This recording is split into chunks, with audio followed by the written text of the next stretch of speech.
sa naging interview ni Vice President Sara Duterte. She recently expressed concerns about the state of our country. Ang sabi niya po when she was asked about her plans for 2028, hindi niya direktong masagot yun because meron pa daw bang Pilipinas na pag-uusapan sa taong 2028. Lubog tayo sa basura, sa korupsyon, lubog tayo, walang maipagmamalaking big development at baka magising na lang daw po isang araw na walang maayos na gobyerno at magulong bayan. Ano po ang pananaw ng palasyo dito sa ganitong klaseng assessment from the Vice President? Unang-una, masasabi natin ang Vice Presidente ay bulag. Di niya nakikita kung anong ginagawa ng Pangulo. Kanina lamang po ay kababanggit natin kung ano magandang proyekto ng Pangulo patungkol sa ating transportasyon, patungkol sa ating edukasyon. Nananatili siyang bulag dahil malamang ay hindi niya pinanonood or ayaw niyang panoorin kung ano nagaganap na katotohanan sa mga ginagawa ng Pangulo at ng administrasyon ngayon. Nakakalungkot lamang dahil yan ay galawang Duterte. Showing the characteristics of an emotional vulture. Isang buitre. Nagpapanggap na concern sa kalagayan ng bansa when in fact, she admitted that she doesn't want to help the president in his projects for the country. Drama, pero walang gawa. Another question. Follow-up lang po. In response naman to your statement sa kanya noon nung tinanong po siya, tinanong po kayo about yung claim niya po about the senators. At the end of your statement, you said just tell it to the Marines. Ang sabi po ni Vice President Duterte that your earlier, yung statement niyo po ay hindi na dapat pinapakinggan at pinapansin dahil daw po buong mundo nakikinig sa statement niyo at nagdadala raw po kayo ng kahihiyan. Unang-una, meron ka pala, hindi ko pala nasagot yung sumunod mong tanong kung meron pa bang bansa. Right? Meron pa ba tayong bayan sa 2028? Yun muna yung unahin natin. Ang kanyang sabi ay malamang wala nang maging bansa or Pilipinas sa 2028. Kung ang kanyang hula ay magkakatotoo, malamang mangyayari yan kung ang isang leader na iboboto sa 2028 ay isang Manchurian candidate. Isang puppet na isang bansa kung saan maaaring ipamigay ang ating yaman, ang ating karapatan sa ibang bansa. Meron po na naging tugon dati, ang dating Pangulong Duterte, na maaari tayo or gawin tayong probinsya ng isang bansa. So, kung isang Manchurian candidate ang ating boboto, baka nga maging probinsya tayo ng isang bansa. Huwag naman po sana. Patungkol tun sa nakakahiya po, unang-una po, ang pagsasalita or pagsasabi ng katotohanan na siya ay nagiging source ng fake news, siya po ay katotohanan. Marami na po tayong beses na nagsabi na siya ang source ng fake news. At nandyan po, ulitin po natin para malaman po nating kababayan. Nandyan po yung kinuwento niya about sa altered police blotter ng Beverly Hills na pinost pa, most probably ng kanyang kaalyado na si Mr. Bobby Tiglao. Nandyan din po ang mga AI-generated videos na napasinungalingan na at yan ay galing sa kanyang mga kaalyado, usually nanggagaling pa sa mga maisog. So, hindi po nakakahiyang magsabi ng katotohanan. Ang nakakahiya po ay umaming may kakilalang assassin at handang magpapatay ng Pangulo, ng First Lady, at ng dating House Speaker. Ang nakakahiya po ay hindi gumalang sa order ng court at manuntok ng sheriff. Bawal po yan sa batas. At ang nakakahiya din po ay gumamit ng mga fake na AFP certificate para sa Youth Summit, para palabasin, na yung 15 million na mula sa Confi Funds ng DepEd sa pangunguna ni VP Sara ay ginamit di umano sa Youth Summit na pinasinungalingan po mismo ng AFP. At gumamit pa ng abogado sa katauhan ni Attorney Michael Powa para mapagtakpan ang paggastos sa 15 million confidential funds. Yan po ang nakakaya. At ang isa pa po, sabi po niya ay nakakaya tayo sa internationally, mas nakakahiya po yata ito. Dahil ito mismo ay na-news at nandiyan pa po ang kanyang muka kung saan ipinakita dito isang Vice Presidente nag-threaten laban sa Pangulo. Mas nakakahiya po ito. At muli, kung ganito lang po rin lang ang ating magiging leader, mag-isip-isip po tayo. Follow-up question mula kay Mads Moratillo, Net25. Hi, ma'am. Regarding din po dun sa sinabi ni VP Sara sa isang interview, ang sabi niya ay kung magkakaroon pa raw ba ng eleksyon sa 2028 kasi kaduda-duda daw po yung galawan ng administrasyon ngayon. Mag-iisip ka, bababa pa ba ito? Hindi, may mangyayari bang eleksyon o wala na? Thank you po. Yan pa, yung mga ganyang klaseng pananalita, manggagaling mismo sa Vice Presidente, alam naman niya po kung ano ang sinasabi ng batas. Abogado siya. Sana ginagamit naman po niya ang kanyang pananaw, hindi lamang sa paninira, hindi lamang sa paggawa ng intriga. Well, anyway, batid natin na ang sarili niyang ama mismo ay magaling gumawa ng intriga. Baka ganun po ang naging pananaw niya rin sa buhay. Sunod na tanong mula kay Luisa Cabato, Inquirer.net. Good afternoon po, Yusek. Tinawag po ni Senator Padilla ang mga kabataan na weak sa isang Senate hearing nitong Miyerkules. He also compared them sa mga kabataan noon na hindi daw iyakin at hindi rin daw uso yung salitang depression noon. And isa sa mga factor dito ay yung paggamit daw po ng social media. Ano po yung komento ng Palas tungkol dito sa statement niyo? Alam mo, ang opinion po ay hindi naman po natin dapat pang bigyan ng anumang tugon. Malamang lamang po ay mayroon lang gustong iresolba ang senador sa mga issues ngayon. Pero in general, hindi po naman dapat natin sabihin na ang ating mga kabataan ay mahina. Dahil ang kabataan ang siyang pag-asa ng bayan. Dapat manatili sa puso natin, sa isip natin, itong aral ni Dr. Jose Rizal na ang kabataan ang siyang pag-asa ng bayan. Kaya nga ang Pangulo, pinagbubuti ang mga programa para sa edukasyon, pangkalusugan, lalong-lalo na sa mga kabataan. Kung meron pong gustong iresolba si Senator Robin Padilla, siguro tignan na lamang po natin kung ano ba talaga yung nais niya para sa kabataan. But what are the implications of such statement coming from a senator to those who are already struggling from depression since it was mentioned sa hearing po? Mahirap pong manghusga kung ano ang magiging implikasyon nito. Siguro tignan na lamang po natin kung ano ba talaga ang nasa isipan at puso ng butihing Senator Robin Padilla. Huling tanong mula kay Alvin Baltasar, Radyo Pilipinas. Yusek, good afternoon po. Yusek, hindi ko alam kung napanood niyo po yung bahagi nung sinabi ni VP Sara na nagbigay siya ng mensahe patungkol sa Valentine's Day sa inyong dalawa ni Pangulong Marcos.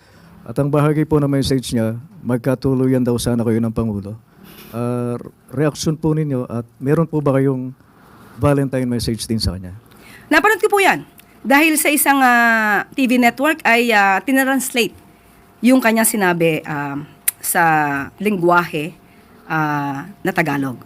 So napanood po natin yan kung paano pa siya tumawa na may halong mali siya ang dating sa aking pananaw. So, ganito po bang leader tulad ni VP Sara ang dapat nating hangaan at dapat nating ilagay sa pedestal? Ang anumang salitang nagagaling sa kanya ay puro paninira, puro insinuation, puro ka-immoralidad. Ang Pangulo po ay mayroong pamilya, mapagmahal na asawa, mabuting ama. At ako rin po ay may pamilya. So sa isang tulad na ni Vice Presidente na magsasalita ng ganito, ito po ay napakababa bilang babae. At sa mga ganitong sitwasyon, yung kanya mga kaalyado na nagmamarunong sa communications at mga propagandista, isang hiling. Maaari niyo po bang turuan ang Vice Presidente sa kanyang communications? Bigyan niyo po ng Comms 101 para magkaroon naman ng konting, or rather, katiting na pagka-statesman. At ang aking message, Valentine message sa kanya, VP Sara, spread love. Not fake news, not immorality. Don't be a Chucky. May vote-in question po mula kay Helen Flores. Para sa inyo daw po, what is love? Wow.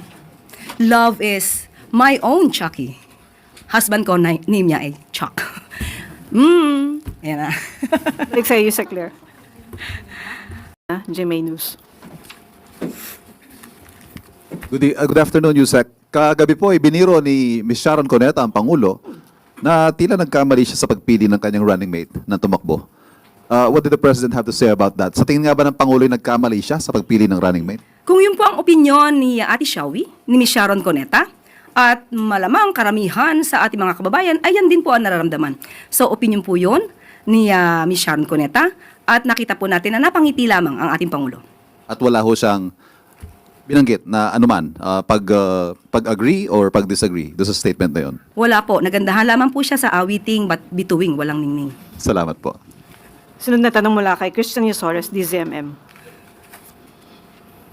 Yusek, may we ask po for the Palace reaction on the alleged text messages between the President and former Undersecretary Adrian Bersamin indicating that the President has knowledge on the alleged kickbacks received by high-ranking officials sa flood control projects? Actually, ang House of Representatives ay ginawa na po nila ang kanilang mandato. Sumunod sa proseso at natapos po ang usapin na sinasabing wala pong anumang basihan. Sa ngayon po, ang anumang pinapahid na issue ng korupsyon sa Pangulo ay ating pong pinasisinungalingan. Nakatuon po ngayon ang Pangulo sa pagtatrabaho para paunlarin ang ating bansa. Ang anumang paninira ng walang anumang basihan ay hindi dapat nagamit or magamit na armas para pahinain ang tiwala ng taong bayan sa ating gobyerno. One follow-up lang, ma'am. Some congressmen po are urging the Blue Ribbon Committee in the Senate to investigate the said allegation. And even si Congressman Levisti po, sabi niya, he has more evidences to prove that the President was aware of the kickbacks. Your comment po. Opinion nila yon. Follow-up question mula kay Ivan Mayrina, GMA. Yusek, mga appointees po ng Pangulo, itong pinangalanan si Undersecretary Adrian Bersamin na apo sa pamangkin din ng dating Executive Secretary. Doesn't the President see it fit na sabihan po itong mga dati niya appointee na magsalita at sila mismo ang magpasinungaling sa mga akusasyong ito? Hindi po natin po mapipilit kung sino man ang gusto magsalita at ayaw magsalita. Basta po ang Pangulo, isinususog niya po ang accountability at transparency. Follow-up question mula kay Chona Yu. Yusek, palitan ng communication between the President and Yusek Bersamin. Nakita niyo na po ba yung communication? Sinasabi niya pong nandito na yung pera. And then Nakita niyo na the po ba? President Replied. Nakita niyo na po ba? Sa mga balita po, sinabi po na... So, wala pa rin po kami nakita. So, sorry, is that a challenge to those who are claiming that there are such communications to show them? Paano po natin mabibigyan ng katamang kasagutan, matalinong kasagutan, kung wala naman po pa tayo nakikita? Follow-up question mula kay Evelyn Quiroz, Filipino Mirror. Good afternoon, Yusek. Bali, hindi po magpapaimbestiga wala pong magiging aksyon ang Pangulo kasi po napakabigat po ng akusasyon na ito. Wala po ba siyang gagawing pag-iimbestiga or wala pong hakbang na gagawin? Even before, wala pa po itong issue na ito. Ang sinabi po ng Pangulo, moving forward po ang administrasyon para po sa usaping pang-ekonomiya. At kung ano man po ang dapat namin imbestigahan, yan po ay ibinibigay na po sa kamay ng Ombudsman, DOJ at ng ICI. Ang follow-up lang po, Yusek. So may balita rin po na may affidavit na ginawa si Yusek Bersamin. Handa po ba ang palasyo na sagutin ito sa takdang panahon?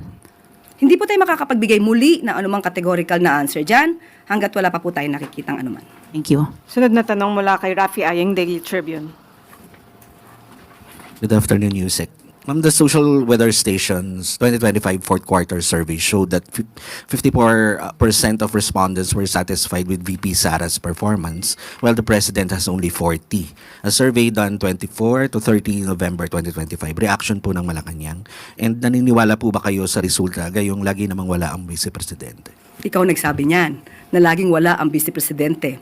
So, kung ang susunod mong katanungan sa nagbumula ang rating na to, hinahanap din po namin.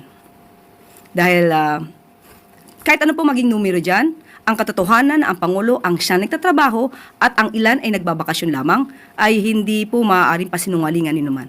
So sana po ang mga survey ratings na to ay hindi magsilbing paglilinlang sa katotohanan kung sino ba talaga ang nagtatrabaho at sino ang hindi.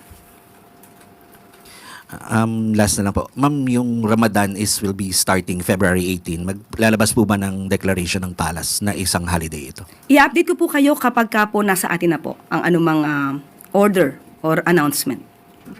Sunod na tanong mula kay Samuel Medinilla, Business Mirror. Good afternoon po, ma'am. Magtatanong lang po kami kung ano po yung na-discuss ni during po dun sa meeting ni President Marcos sa Regional Council meeting po dun sa Region 9 po. Opo, napag-usapan nila, nag-focus po sila sa mga proyekto Nandito po ang sasabing Zamboanga Fish Port Complex na maaari pong matapos na ngayong taon. Napag-usapan din po ang malapit pong matapos. In 2 years matatapos po ang Sindangan Bayog Lakewood Road, Improving Growth Corridors in Mindanao Road Sector Project, Daang Maharlika Improvement, Western Nautical Highway Network Improvement, and coastal roads along Rock Dive-In, Crystal Azul Mar, Love, Pangpang, and Sola Beaches. At ang nais po ng Pangulo at inutos po niya, lalong-lalo na po sa DepEd na i-prioritize po ang mga education and skills training, pati po ang pagtapos ng mga proyekto na siyang magpapaangat sa buhay ng Pilipino, makakapag-improve sa education at magkaroon po ng modernisadong agri-fisheries development project.